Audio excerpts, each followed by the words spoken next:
Hey guys, today I'm going to show you how to fix graphics driver crashed error in Valorant. First, we are going to search for device manager.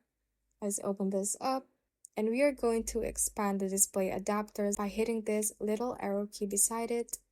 Select your graphics card, right click on it, and click on update driver.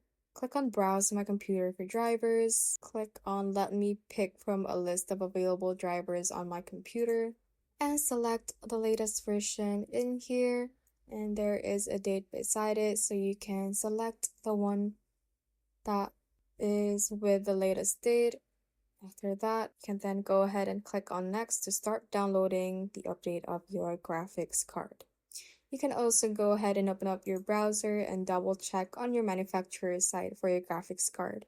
For example, I have an AMD graphic driver, so you can just search for AMD driver update and download any update for your graphic driver.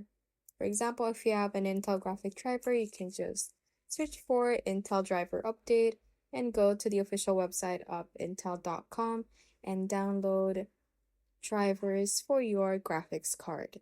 After that, you can go ahead and search for run. Let's open this, and we are going to type in percentage local app data percentage. Click on OK.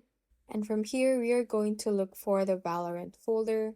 Let's open this folder, go to saved, open config, and we right click on the crash report client folder and delete this one. Right click and delete. Let's go back to the folder, and from here, we are going to open up the web cache folder, and we are going to delete all files inside. So just hit Ctrl A on your keyboard and right click on them and click on delete. Once that is done, you can try opening up your Valorant again and see if that solved your problem. Thanks for watching, and if you found this useful, hit that like button and subscribe for more videos like this.